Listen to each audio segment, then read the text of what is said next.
প্রিয় ভিউয়ার্স, আপনারা দেখছেন আমি সেই মিশ্র ফল বাগানে আবার চলে আসছি। আজকে আমি এখানে সায়নের নিয়ে আসছি।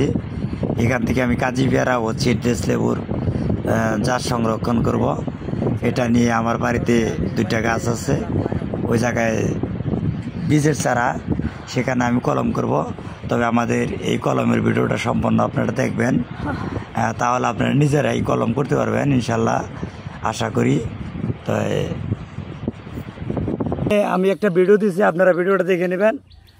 এই মিশ্র ফল বাগান দেখেন কি পরিমাণ লেবু ধরছে। এগুলা সিডলেস লেবু। এই গাছে কিন্তু প্রথমবার লেবু আসছে, তারপরে কিন্তু আরও বেশি লেবু ধরবো। আর এটা এই দেখেন কত বুদ্ধি আমাদের দেশের কৃষক ভাইদের মাথায়। দেখেন এই যে একই জমিতে সবজি সহ ফল চাষ করে। ভিডিওটি যদি ভালো লাগে অবশ্যই লাইক সাবস্ক্রাইব করবেন।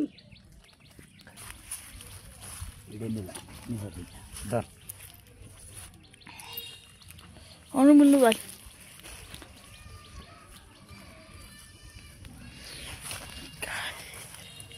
আমরা যদি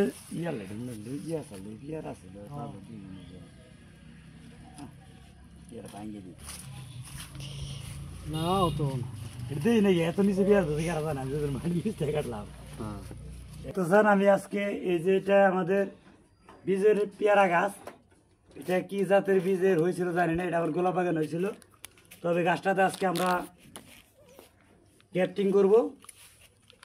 আপনারা দেখেন গ্যাপটিং কিভাবে করি। আর যদি আমাদের এই গ্যাপটিং করার ভিডিওটি ভালো লাগে আপনাদের, অবশ্যই আমাদের চ্যানেলটাকে একটা সাবস্ক্রাইব দিয়ে দিবেন। আর এই গাছের রিভিউ পাবেন ইনশাল্লাহ, অবশ্যই সাবস্ক্রাইব দিয়ে রাখবেন যে আমাদের কলমটা তাজা হলো কিনা সেটা দেখার জন্য। তবে চলুন এখন কলমটা শুরু করি। এই যে সায়নটা দেখতে পাচ্ছেন, এটা কাজি পেয়ারার জাত। এক একটা পেয়ারার ওজন আপনার প্রায় 1 কেজি হয়, 1 কেজির উপরেও হয়। আবার যদি পেয়ারা বেশি ধরে তো সেই ক্ষেত্রে পেয়ারার ওজন কম হয়। তবে আপনারা যদি কাজি পেয়ারা লাগান, এই পেয়ারাটা কিন্তু মিষ্টি এবং কি সারা বছরই ধরে।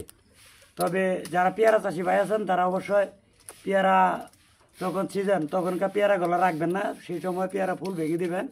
এবং যখনকার পেয়ারার বাজার বেশি থাকে, শীতের মধ্যে পেয়ারার বাজার বেশি থাকে, ওই টাইমে আপনার এই যে এখন যে সময়টা, এখন যে পেয়ারার গাছে গুটি আসছে, এই গুটিগুলো রেখে দিলে এটাতে যত্ন নিলে এটাতে ভালো একটা বাজার পাওয়া যাবে, কারণ সামনে রোজা আছে। আমি এই সাইন্ডারে 2টা ভাগ করে নিলাম, 2টা কলম করবো। এই যে 2টা ডাইল যেহেতু আছে আমার, তবে আমি একটা শুরু করে দিই, দেখা যাক। একটু উঁচার উপরে দিতেছি।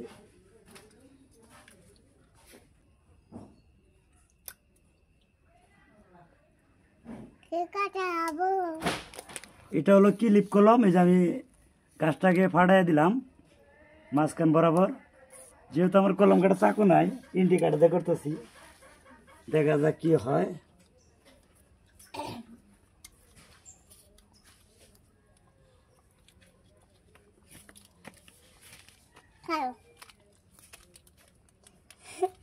আর এরপরে আপনাদেরকে ইনশাল্লাহ আমরা সবজির কলম বাঁধার ভিডিও দিব। আজকে আমরা বেগুনের চারা কিনবো হাট থেকে, বেগুন গাছে কলম দেব। বেগুন টমেটো তো কীভাবে গ্যাপটিং করবেন সেই ভিডিও দেখার জন্য অবশ্যই চ্যানেলটা সাবস্ক্রাইব দিয়ে রাখবেন, যাতে আমাদের এই কলম বাঁধার ভিডিওগুলো দেখে আপনারা শিখতে পারেন এবং কি গ্রামীণ চাষবাসের ভিডিওগুলো নিয়মিত পাবেন ইনশাল্লাহ আমাদের চ্যানেলে। আপনারা কলম বাঁধার সময় এভাবে 2টা সাইড সুন্দর করে চেঁচে নেবেন। আর এই যে গ্যাপটা রাখছি, গ্যাপটা বাইর করে যে গাছটা ফাটাইয়া, অবশ্যই আপনার যদি গাছের অনুপাতে এক সাইড এই ডাইলের থেকে গাছটা চিকন হয়, সেই ক্ষেত্রে কিন্তু আপনাকে অবশ্যই এক সাইড মিল রাখতে হবে। তবে আমি প্রায় ডাইলটা সেমই, কিন্তু তারপরে একটু কম আছে, এই জন্য আমি এক সাইড মিলানোর চেষ্টা করতেছি একদম কাছে দিকে, একদম কাছে থেকে। হ্যাঁ, এটা যত মিল রেখে দিতে পারবেন তত আপনার কলমটা টিকার সম্ভাবনা 100তে 100 থাকে।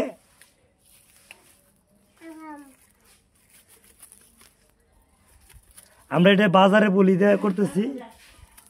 এটা আপনি বাজারে যে কোনো পলি দিয়ে করতে পারেন, কিন্তু যে পলিগুলা টানলে লম্বা হয় সেই কোয়ালিটি পলি দিতে হবে কলমে।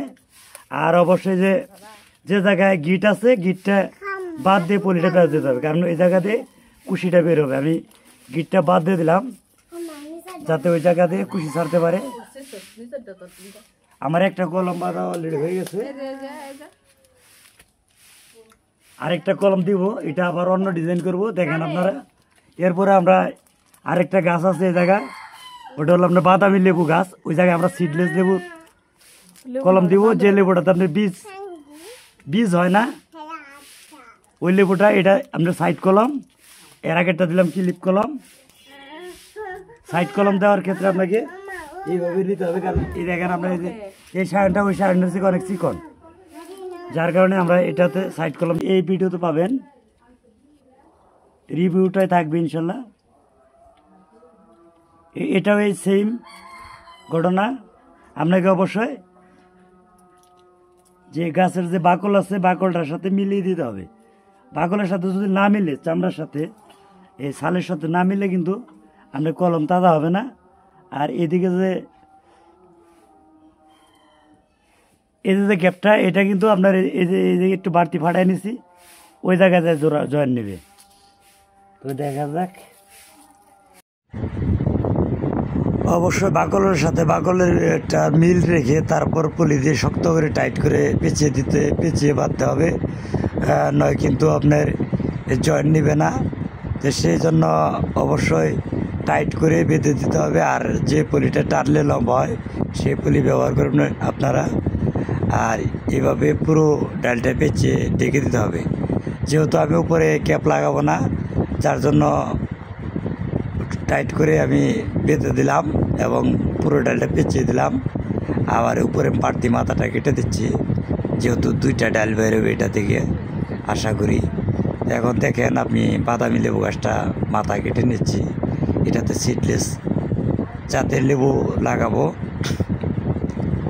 তো আমি সিডলেসের লেবুর জাতটা নিয়ে আসলাম আপনার ওই মিশ্র ফল বাগান থেকে। আপনারা দেখলেন ভিডিও প্রথমেই।